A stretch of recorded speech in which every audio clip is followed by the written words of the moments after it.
삶을 열어가는 아름다운 신앙간증 오직 주만이의 김명인입니다. 오늘은 미국 뉴욕의 한 재활병원 벽에 붙어있는 어느 환자의 글을 소개하는 것으로 이 시간 시작해보려고 합니다. 큰 일을 이루기 위해 힘을 주십사 하나님께 기도했더니 겸손을 배우라고 연약함을 주셨습니다. 많은 일을 하려고 건강을 구했더니 보다 가치 있는 일을 하라고 병을 주셨습니다. 행복해지고 싶어 부유함을 구했더니 지혜로워지라고 가난을 주셨습니다. 세상 사람들의 칭찬을 받고자 성공을 구했더니 뽐내지 말라고 실패를 주셨습니다. 구한 것 하나도 주어지지 않은 줄 알았는데 내 소원 모두 들어주셨습니다. 하나님의 뜻을 따르지 못한 삶이었지만 미처 표현 못한 기도까지 모두 들어주셨습니다. 나는 가장 많은 축복을 받은 사람입니다. 네, 여러분, 우리는 얼마나 많은 축복을 받은 사람일까요? 우리가 하나님께서 주신 은혜를 하나하나 생각해 보면요, 정말 감사하지 않은 것이 없는 것 같습니다. 삶을 열어가는 아름다운 신앙간증 프로그램 오직 주만이, 오늘도 주님의 은혜를 정말 감사함으로 받고 있는 정말 믿음의 아름다운 사람들을 만나보겠습니다. 먼저 이 자리 은혜롭게 채워주신 분들과 인사 나누겠습니다. 춘천 한마음교회 성도님들입니다. 반갑습니다.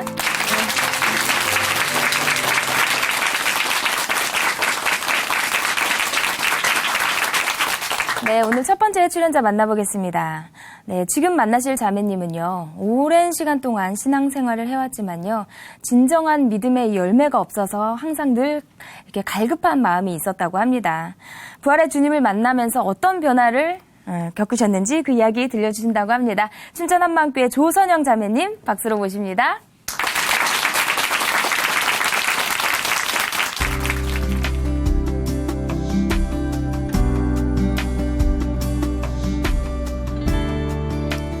안녕하세요. 춘천 한마음교회 조선영입니다. 저는 오랫동안 열심히 신앙생활을 했습니다. 하지만 내 힘과 노력으로 열심히 하다 보니 점점 지쳐갔어요. 그러다 부활로 예수님이 나의 주, 나의 하나님이심을 확증하고 그 앞에 있는 즐거움을 소망하며 기쁘게 신앙생활하게 된 간증을 나누려고 합니다. 저는 어려서부터 아빠 발자국 소리만 들어도 마음을 졸이는 불안함으로 살았어요. 아빠는 매일 술을 드시고 오셔서 엄마를 때리고 동생과 저를 괴롭히셨어요. 5살 때쯤 부모님의 이혼으로 인해 저는 할머니 집에 맡겨졌는데요. 부모님께 버림받았다는 생각을 떨칠 수가 없었습니다. 1년 후 부모님은 재결합을 하셨지만 두 분 사이는 여전하셨고 언제 또 버려질지 모른다는 불안감에 늘 우울했어요. 항상 부모님의 눈치를 살피다 보니 감정 기복이 심해졌고 모든 인간관계가 자신이 없어졌습니다. 중학교 때였어요.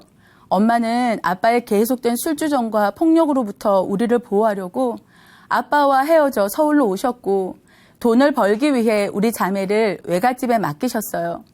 저는 낯선 환경에 적응하기도 힘들고 또 전학생이다 보니 친구도 없어서 더 힘이 들더라고요. 정월대 보름날이었어요. 할머니, 보름달이 떴어요.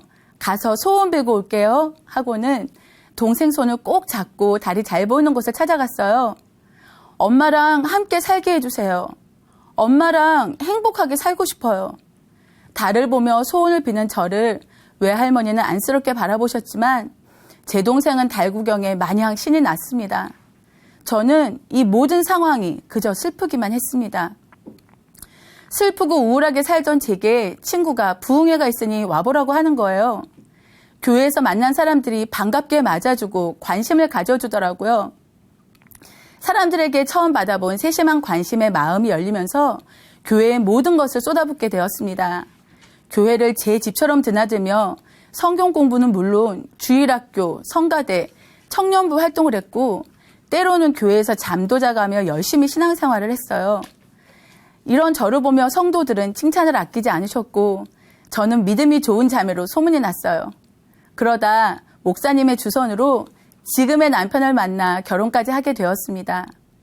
그때 청년회장이었던 남편은 우리 아빠와는 달리 술, 담배도 안 하고 열심히 신앙생활하는 모범 청년이었어요. 무엇보다 아빠 사랑을 모르고 자란 저를 넘치는 사랑으로 아껴주었습니다. 결혼 후 우리 부부는 교회 근처로 이사를 해서 모든 삶을 교회 중심으로 살았는데요. 매일 교회에서 시간을 보내며 수련회나 봉사, 헌신 등 모든 것에 올인했고 열심히 했어요. 그런데 아무리 시간과 열정을 쏟아부어도 뜨거움은 오래가지 못하더라고요. 하나님이 살아계신 것은 확실한데 예수님은 나와 어떤 상관이 있는지 모르겠고 믿음의 열매가 없으니 답답하기만 했어요.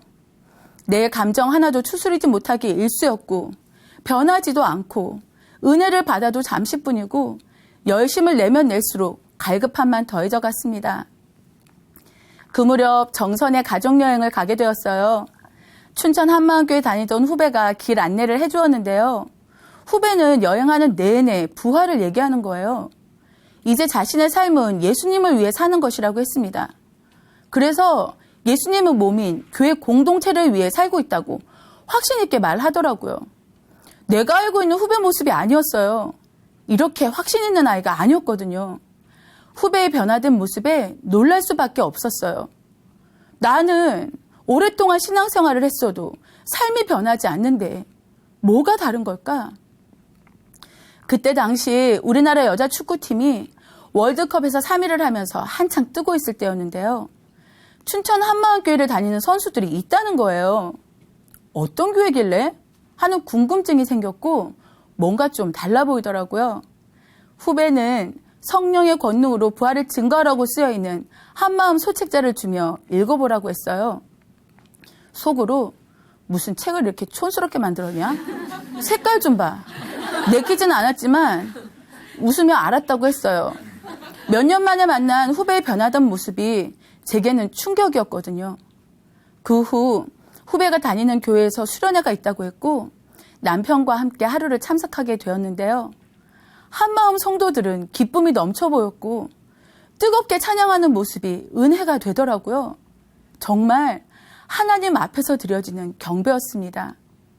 그런데 저는 말씀에 집중이 되지 않는 거예요. 하나님, 남편이랑 여기까지 왔는데 그냥 돌아갈 수는 없잖아요. 말씀을 듣게 해주세요. 간절히 기도했고 어느 순간부터 말씀이 들리기 시작했어요. 목사님께서 여러분 예수를 믿는다고 하는데 예수님이 주인이 아니면 구원이 없는 걸 믿습니까? 하시는 거예요. 제 귀에 예수님이 주인이라는 단어가 선명하게 들려왔어요. 예수님이 주인이 아니면 구원이 없다고? 구원은 받아놓고 주인은 되어가는 거 아니었나?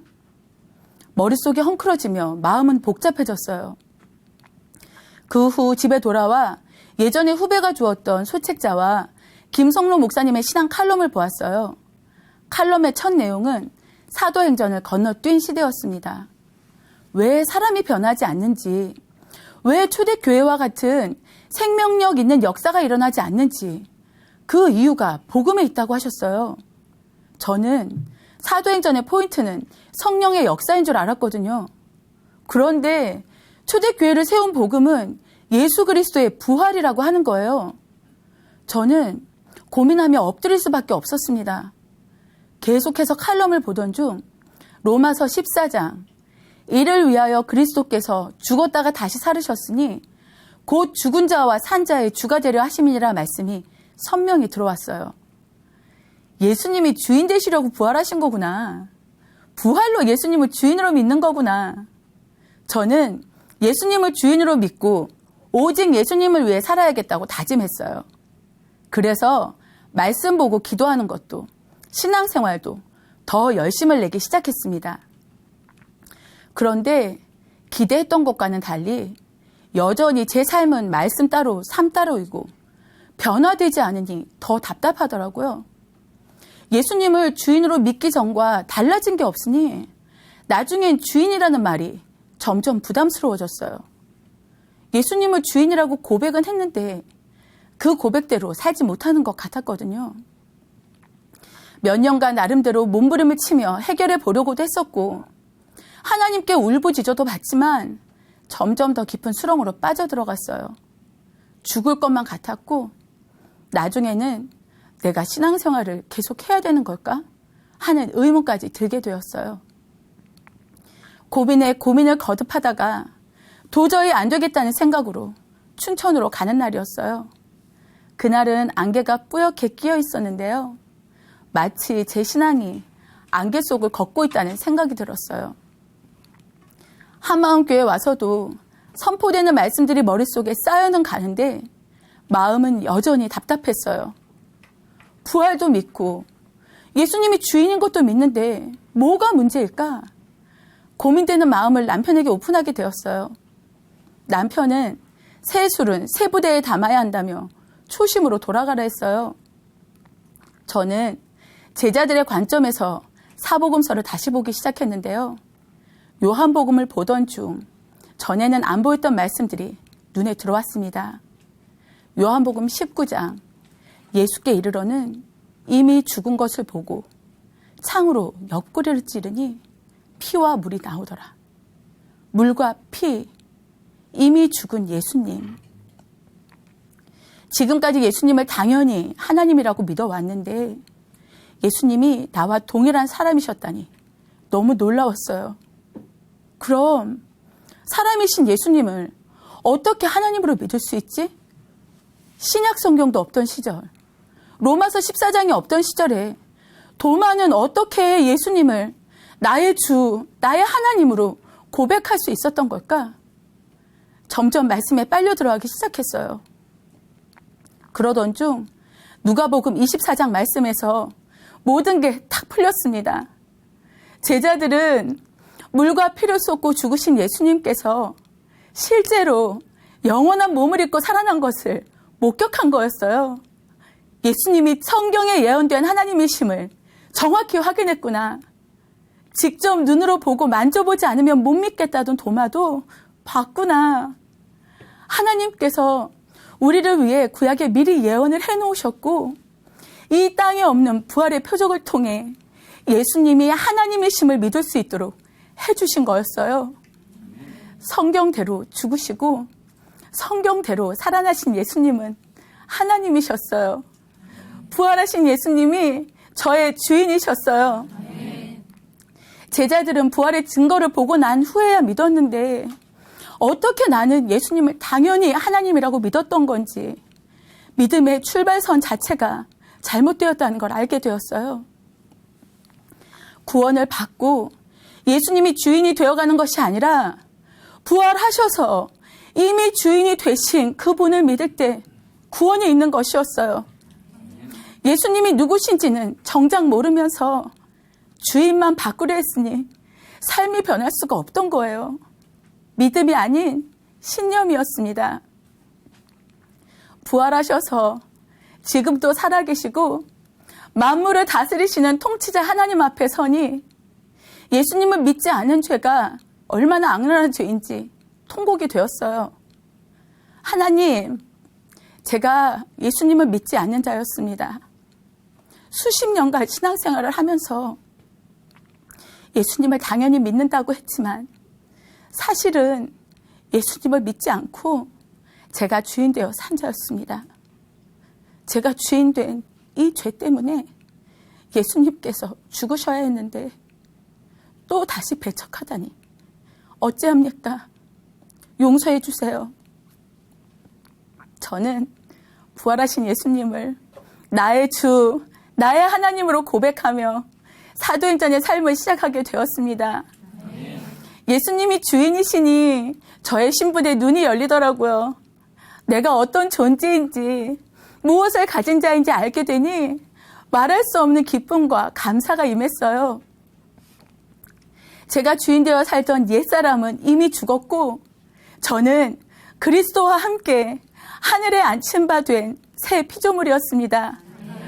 하늘에 속한 저에게 요한복음 20장 아버지께서 나를 보내신 것 같이 나도 너희를 보내노라 하신 말씀은 실제였어요. 아버지께서 예수님을 보내신 것 같이 저 또한 이 어두움에 복음을 전하기 위해 파송된 그리스도의 사신이었어요. 그러니 복음 증거는 해도 그만, 안 해도 그만이 아니었어요. 내가 복음을 전할지라도 자랑할 것이 없음은 내가 부득불할 일임이라. 만일 복음을 전하지 아니하면 내게 화가 있을 것이미로라 했던 바울의 고백이 저의 고백이 되었습니다. 전 교회 행사 때만 전도했지 주위 사람들에게는 입술을 닫고 살았는데요. 한 번은 10년 동안 알고 지낸 동생에게 복음을 전했는데 충격적인 말을 듣게 되었어요. 그동안 언니가 그렇게 열심히 신앙생활을 하면서도 한 번도 교회 가자거나 예수 믿으란 얘기 안 하는 게 나는 참 신기했어요. 그런데 언니가 지금은 너무 많이 변했어요 하는 거예요. 저는 그동안 예수님이 누구신지 몰라서 전할 수가 없었는데 부활하신 예수님이 지금 살아계신 하나님이라는 것이 확실하기 때문에 말하지 않을 수가 없다며 복음을 전했습니다. 얼마 전 친구가 병원에 입원하면서 저에게 일일 보호자를 부탁하는 거예요. 이때가 기회다 싶었죠. 친구에게 부활하신 예수님을 전했어요. 예수님이 부활하셔서 살아계신다고. 예수님을 믿지 않는 죄를 회개해야 한다고 말해주었어요. 예수님께서는 수고하고 무거운 짐진 자들이 다 와서 쉬기 원하신다고 전했더니 진지하게 듣더라고요. 예수님의 예자도 꺼내지 않던 제가 하도 부활 하니까 이 친구는 다른 친구에게 제가 달라졌다고 했나 봐요. 선영이가 뭐라고 했는데 물었고 저는 덕분에 두 친구에게 다시 복음을 전할 수 있었습니다. 하나님께서 이렇게도 일하시더라고요. 저는 두 친구가 반드시 살아날 것을 믿고 기도하고 있습니다. 처음 후배를 만났을 때 후배가 교회 공동체를 위해서 사는 것이 예수님을 위해서 사는 것이라고 했었는데 그 말이 선명히 풀어졌어요. 자신이 주인된 죄를 회개하고 예수님을 주로 믿는 자들이 바로 교회 공동체였어요. 공동체는 복음으로 말미암아 그리스도 예수 안에서 함께 후사가 되고 함께 지체가 되고 함께 약속에 참여한 영원한 가족이더라고요. 예수님이 머리가 되시고 우리가 한 몸이 되었기에 각자 사는 모습과 형편은 다르지만 서로 사랑을 나누는 이 땅에 없는 하늘 가족이었습니다. 예전엔 사람들을 집으로 초대하려면 눈에 보이는 것들 때문에 신경이 많이 쓰여 불편했는데요. 지금은 우리 집을 예배처로 오픈하고 예수님께 하듯 지체들을 섬기고 있어요. 예배에 선포되는 말씀으로 지체들이 쑥쑥 자라는 게 보이니까 그 모습을 보는 것이 너무 즐거워요. 매일 새벽 기도도 함께하고 삶을 나누며 마음이 하나 되는 사랑을 누리고 있습니다. 복음으로 세워진 공동체와 함께하다 보니 히브리서 11장에 더 좋은 부활체를 소망하는 부활의 신앙이 저에게도 임했어요. 저는 여행을 좋아하는데요. 1년에 2차례 정도 정기적으로 다닐 정도였어요. 미리 계획을 세우고 여행을 하다 보면 아무것도 부럽지 않았어요. 최고로 행복한 시간이었죠. 시간만 나면 갈 곳을 미리 검색해놓고 마음이 들뜨곤 했는데요. 이제는 영원한 천국에서 영광스러운 부활체를 입고 여행할 생각을 하곤 해요. 이 시간은 이 땅의 즐거움과는 비교할 수 없는 것 같아요. 하루는 설거지를 하다 말고 천국을 소망하니 마음이 너무 설레는 거예요. 하나님의 영광으로 해가 따로 필요 없는 그곳에서 예수님과 지체들과 함께 천사들의 호의를 받으며 각색 보석이 쫙 펼쳐진 황금길을 걷고 생명나무 실과도 따먹고 찬양을 하다가 다시 꽃길을 걷고 이야 대박! 이날부터 천국 생활이 제 앞에 있는 즐거움이 되었습니다.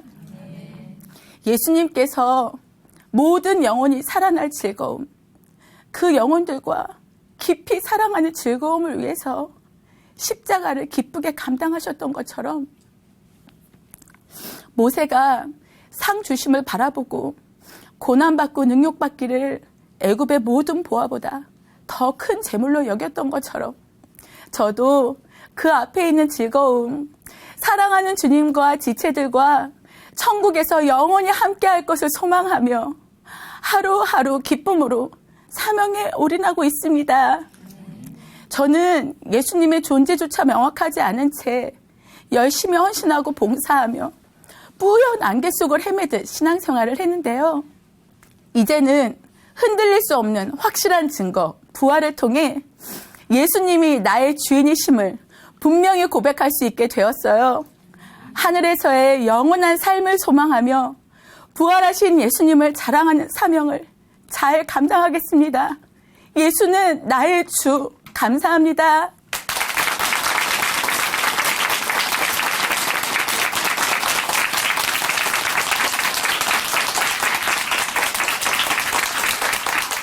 네, 간증 감사합니다. 이제는 옛사람이 아닌 부활하신 주님과 함께하는 새 사람이 되었다고 고백하신 자매님. 흔들리지 않는 이 확실한 증거, 바로 부활하신 예수님으로 믿음이 더욱 선명해지셨다고 하니까요. 얼마나 기쁘실지. 앞으로 부활하신 예수님을 자랑하신다고 하셨는데요. 우리 자매님께 다시 한번 응원의 박수 보내드리겠습니다.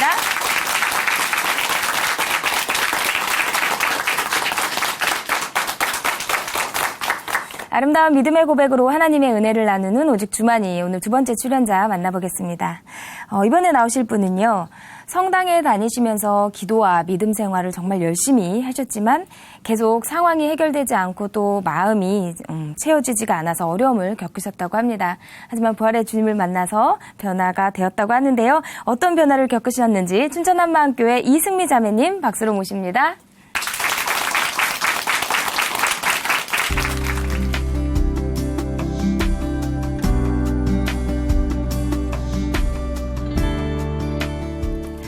안녕하세요. 춘천 한마음교회 이승미입니다. 저는 어린 시절 무심한 아버지 때문에 평생 외롭고 불행하게 사시는 어머니를 보면서 외롭고 허무한 마음이 자주 들었어요. 그리고 일찍 죽음을 경험하면서 인생이 어디서 와서 어디로 가는 것일까 늘 고민했고 평생 진리를 찾아 방황하는 삶을 살았습니다. 그러다 부활하신 예수님을 만나 참 진리를 깨닫고 기쁨으로 자유한 삶의 간증을 나누고자 합니다. 어린 시절 제가 살던 동네는 유독 사람들이 잘 죽었어요. 바로 아랫집에서만 간암으로 죽은 노총각, 알코올 중독으로 죽은 아저씨, 노환으로 죽은 주인 할아버지를 보게 되었고, 친한 친구들의 아버지가 고등학교 때 심장마비와 자살로 죽는 것을 보면서 죽음의 문제가 결코 멀리 있는 게 아님을 일찍 알게 되었어요. 그리고 돌아가신 친구의 아버지가 꿈에 자주 나타나는 악몽을 꾸면서 죽음의 공포가 밀려와 다시 잠을 이루지 못하는 날이 많았어요. 사람은 어디서 와서 어디로 가는 것일까? 분명 알지 못하는 세계로 가는 것 같은데 그 세계에 대한 확신이 없으니 어떻게 사는 것이 제대로 사는 것인지 정말 알고 싶었어요. 그러다 저는 20대에 방송 작가로 활동하던 지인분의 소개로 성당에서 영세를 받게 되었어요. 하나님을 믿으면 죽음의 공포와 악몽으로부터 벗어날 것 같아 쉽게 나갈 수 있었어요. 영세 후엔 열심히 성당을 다니며 봉사활동도 하였어요. 밤이면 촛불을 켜고 성모상 앞에 앉아 열심히 묵주기도를 하며 마음의 평화를 찾고자 노력했어요. 그러나 일상으로 돌아서면 여전히 마음은 공허했고 죽음도 여전히 두려운 세계로 저를 힘들게 했어요. 제 약한 믿음 때문일 것이라 생각하며 보지 않고 믿는 자는 복이 있다는 성경 말씀을 생각하며 믿지 못하는 제 자신을 탓했어요. 그러다 눈앞에 현실이 더 절실했기에 저는 돈을 벌기 위해 일에 열정을 쏟았어요.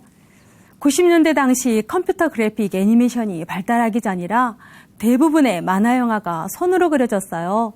그래서 아이들이 어릴 때는 집에서 외주를 받아 많은 미국 작품들을 그렸는데 그중 아기 공룡 덴버 캐릭터를 가장 많이 그렸던 기억이 납니다. 아이들이 크면서는 더 빨리 많은 돈을 벌고자 영업을 선택했어요. 어렵다는 출판사 영업을 시작해 최우수 엘리트 팀장상을 받았고 이후 본부장 승진을 포기하고 저는 국내 자동차 영업사원으로 들어가 여전사로 불리며 억척스럽게 한 달에 21대를 판매하고 전국 판매왕 경험도 해보았어요. 그 경험으로 대기업 수입차 딜러로 공채 입사해 10년간 딜러 일을 하면서 억대 연봉을 받으며 경제적 안정도 찾았습니다. 7살 많은 남편은 낙천적이고 성실했지만 무심하고 심각한 게 없는 성격으로 예민하고 정확한 것을 따지는 저하고 반대 성격으로 자주 부딪히며 다투었습니다. 아이들은 그 속에서 힘들어했고 큰아이는 사춘기를 심하게 치르며 학교와 경찰서를 오고 갔고 정작 경찰 직업인 남편은 아이들 문제에는 어떤 해결도 하지 못하고 모든 것을 저에게만 미루는 남편이 원망스러웠습니다. 그래서 어린 시절 무심했던 친정 아버지의 억눌렸던 분노가 남편에게 폭발하면서 자주 싸웠습니다. 불행한 결혼 생활이 힘들어 이혼하고 싶었지만 평생 참고 살아오신 친정 어머니를 생각하면 이혼은 도저히 용기가 나질 않았어요. 그런 삶이 괴로워 퇴근하는 차 안에서 하나님을 원망하며 자주 통곡하고 울었습니다. 그냥 다 포기하고 죽고 싶다는 생각이 자주 들었지만 내가 죽고 어디로 가는지를 모르니 죽는 것은 더 두려웠습니다. 그래도 이 세상에 절대 진리는 하나님뿐일 것이란 막연한 생각을 붙들고 다시 성당으로 나갔습니다. 그리고 그동안 하나님을 멀리하고 살아온 저의 죄를 신부님께 고백하고 다시 열심히 신앙생활을 하였습니다. 퇴근 때는 매일 평일 미사를 나갔고 이후엔 조용한 성체 조배실에 앉아 성경책을 읽고 묵상을 하면서 하나님을 알고자 노력했어요. 집에서는 성모상 앞에 앉아 묵주기도를 하며 성모님께 저를 위해 하나님께 함께 중보해 주기를 간절히 기도했습니다. 그러나 묵주기도를 하면서 늘 머릿속에 떠오르는 의문이 있었는데요.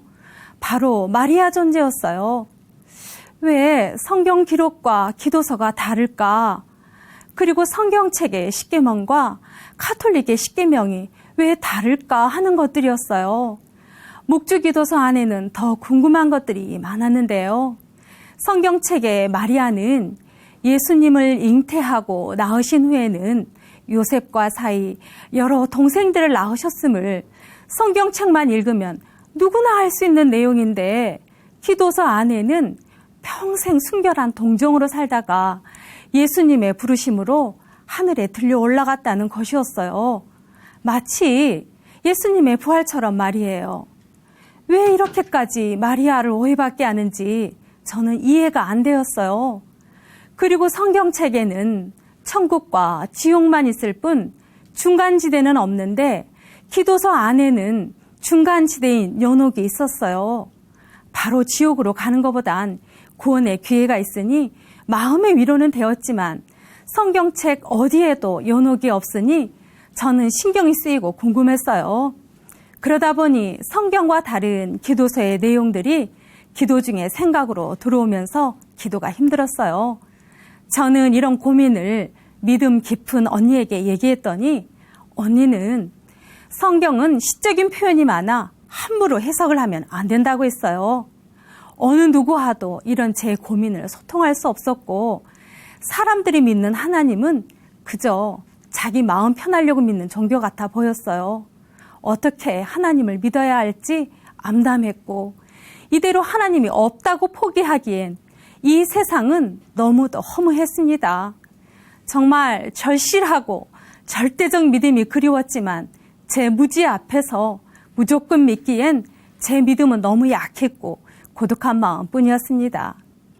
성경이 시적인 표현이라면 이렇게 비과학적인 성경을 세계 과학자들은 어떻게 해석을 하고 있는지 궁금해졌습니다. 그래서 인터넷으로 이런 자료들이 있는지 검색했어요. 그런데 생각보다 많은 자료들이 쏟아졌습니다. 그리고 우연히 유튜브로 한마음교회 지체들이 출연하는 간증 영상도 보게 되었습니다. 도저히 변할 것 같지 않는 사람들이 예수님의 부활 복음을 듣고 부활이 역사적 사실임을 깨닫고 믿게 되면서 삶이 완전히 변하게 되었다는 간증이었습니다. 저는 부활이 역사적 사실이란 말이 완전 새롭게 들리기 시작하면서 저도 정말 충격이었어요. 정신없이 다른 간증 영상들을 찾아 모두 듣게 되었고 저는 희망이 느껴졌습니다. 그동안 제 고민의 해답과 진리를 찾을 수 있을 것 같았어요. 그래서 한마음교회 목사님의 설교를 찾아 모두 듣게 되었고 직접 교회를 찾아가서 드려야겠다 생각하고 곧바로 수요일 저녁 예배부터 달려가 복음을 듣게 되었습니다. 목사님의 우렁찬 목소리는 내 귀에 부활이 선명히 들렸습니다. 전능자가 이 땅에 오셨다 가셨는데 그냥 가셨겠는가? 누구나 믿을 수 있는 증거, 부활을 남기고 가셨는데 이 세상이 온통 어둠이다 보니 부활하신 예수님이 가려져 지식에 머물고 있다고 하시며 부활이 내 안에 실제가 되어야 한다고 하셨습니다.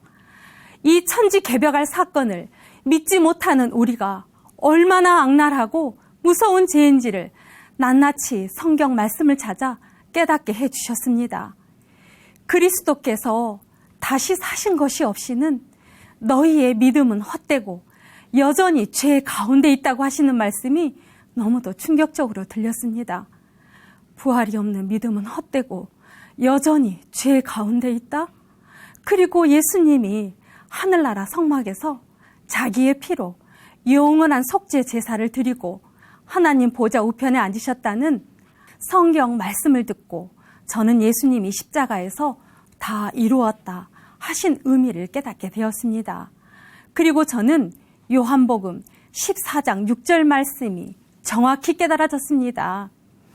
예수께서 말씀하시기를 나는 길이요 진리요 생명이다. 나로 말미암지 않고서는 아버지께 올 사람이 아무도 없느니라. 예수님을 통하지 않고서는 하나님께 갈 수 없다는 이 말씀이 진리임이 선명히 깨달아졌습니다. 아, 예수님이 정말 진리인지 알 수 있는 길은 오로지 부활로서 이분이 하나님이심을 증거하는 것뿐이었구나.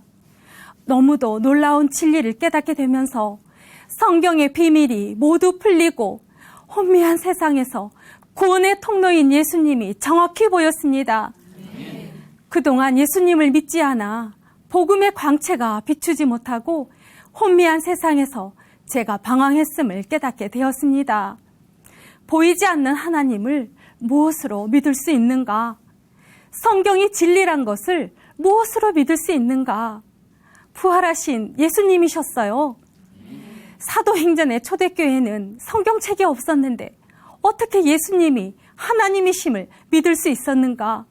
바로 부활이었어요.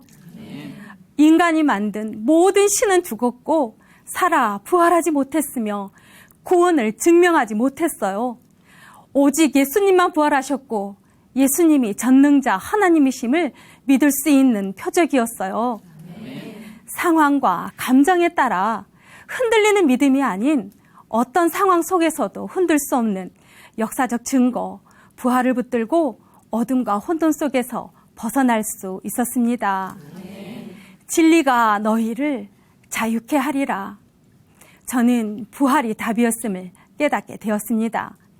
성경의 심장은 부활이었습니다. 이로써 성경의 모든 말씀이 아멘 하고 믿게 되었습니다. 그리고 하나님께서 심판 때 물으시는 죄가 바로 예수님을 믿지 않는 죄를 책망하심을 깨닫게 되었습니다. 요한복음 16장 9절 말씀에 죄에 대하여라 함은 그들이 나를 믿지 아니함이요. 이대로 저는 지옥임이 너무도 선명하게 보였습니다. 그리고 하나님께서 이렇게 물으시는 것 같았습니다. 누가 죽었느냐? 예수님이 죽었습니다. 왜 죽였느냐? 믿지 않아서 죽였습니다. 너의 죄가 뭐냐? 예수님을 믿지 않은 죄입니다. 저는 하나님께 살려달라고 엎드렸습니다. 그토록 고백소에서 죄를 고백했건만 내가 진짜 회개할 죄란 예수님을 믿지 않는 죄란 것을 이제야 정확히 알게 되었습니다.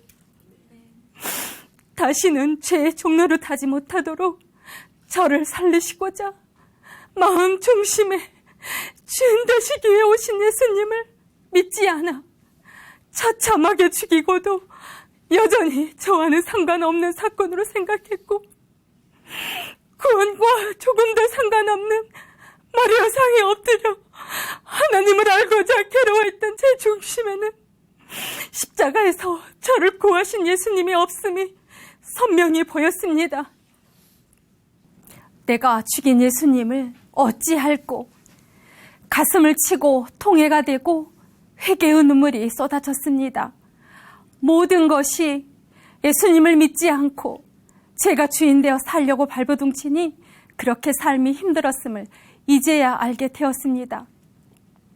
저는 세상의 중심은 나라고 생각했고, 제 자존심을 건드는 사람은 남편도 자식도 용서하지 않았으며, 저를 지키기 위해 발버둥치며 살아온 제 악랄한 중심이 주님 앞에 서니 선명히 보였습니다.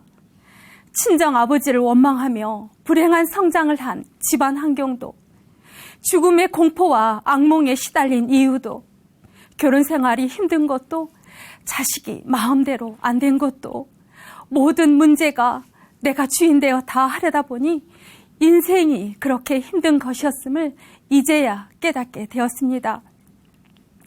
진리이신 예수님이 하나님이심을 깨닫고 나니 이 세상이 온통 어둠이었습니다. 이 어둠에 빛으로 오신 예수님만이 저를 구원하실 전능자 하나님이셨어요. 다시는 죄의 종노릇하지 않도록 제 생명을 구원하시고 제 주인 되신 예수님을 진심으로 마음 중심에 영접하였습니다. 삶의 무거운 짐을 다 주님께 맡기고 나니 너무도 홀가분했어요. 가슴에 구멍 난 듯 허전했던 마음도 주님의 사랑으로 충만하게 채워지고, 그 두렵던 죽음의 공포도 단번에 해결되었어요. 이 세상이 끝이 아니었어요. 육신의 삶이 끝나면 내 영혼이 갈 천국이 확신되었어요. 그리고 10년 동안 불행한 시간을 보내고 있던 남편에게 자존심을 버리고 용서를 빌어야겠다는 마음이 들었습니다. 그동안 마귀에게 속고 살아온 지난 삶을 생각하니 당장 남편에게 복음을 전해야 했습니다.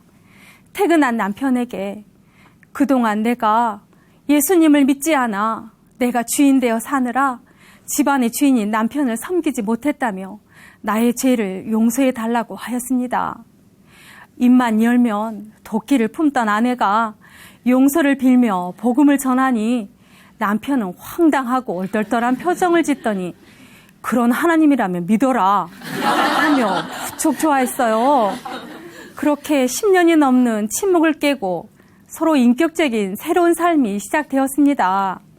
남편은 퇴근 때면 집주인 돌아왔다 하며 큰 소리로 현관문을 열고 들어오면 저는 주인님 오셨어요. 어색하지만 공손히 인사를 하면 예 하고 맞절까지 합니다. 그리고 언제부터 차 맛을 알았다고 매일 밤마다 차를 대령하라고 합니다. 옛사람 같으면 큰 소리부터 날아갔을 텐데 군소리 없이 순종하는 마음으로 차를 대령하며 그때마다 반복해서 복음을 전하고 있습니다. 자식들에게도 엄마가 예수님을 믿지 않아 내가 주인 되어 사느라 자식을 제 소유물처럼 대했고 인격적으로 대하지 못했다면서 진심으로 용서를 빌었습니다. 그리고 부활하신 예수님은 역사적 사실이라고 복음을 전했습니다. 작은 아이는 처음에 무척 거부 반응을 보였지만 반복해서 복음을 들려주자 부활하신 예수님을 마음에 영접하게 되었습니다. 그리고 큰 아이는 수련회까지 따라와 마음에 많은 변화를 겪고 있는 것 같습니다. 가정이 평안해지니 가족이 모두 식탁에서 감사 기도를 드리고 있습니다. 하나님께서 우리 가정을 복음의 가정으로 세워주실 것을 믿으며 새벽에 기도를 드리고 있습니다. 모든 진리는 성경 속에 담겨 있었습니다. 목사님은 성경 말씀을 골수의 색이라고 하셨습니다. 저를 지켜줄 무기는 성경 말씀이기에 오직 말씀만을 붙들라고 하셨습니다. 마음의 주인이 변하자 삶이 변했습니다. 어떤 상황 속에서도 흔들 수 없는 진정 자유한 삶을 알게 되었습니다. 그리고 저는 만나는 사람들에게 이 순간 부활 복음을 듣고 영원한 천국의 삶을 선택하기를 원하시는 하나님의 간절한 마음을 전하며 사명자로 기쁘게 살고 있습니다. 내 작은 가슴에 세상을 품게 하시고 영혼을 위해 기도하는 삶으로 세워주신 평강의 왕, 나의 주, 나의 하나님께 이 모든 영광을 올립니다. 감사합니다.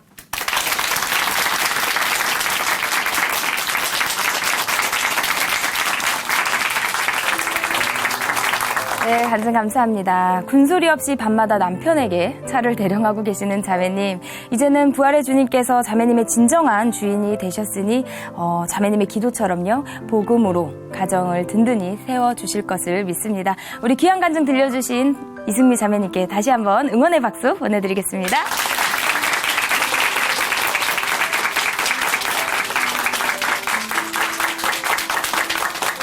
하나님으로 인해 변한 삶의 고백이 있는 간증 프로그램 오직 주만이 오늘은 여기까지입니다. 지금까지 함께해 주신 춘천 한마음교회 성도님들 그리고 시청자 여러분 감사드립니다. 오늘도 찬양으로 마무리하겠습니다. 이민지 자매님께서 불러주십니다. 소원입니다. 네, 오늘도 성령 충만한 하루 보내세요. 감사합니다.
좁은 길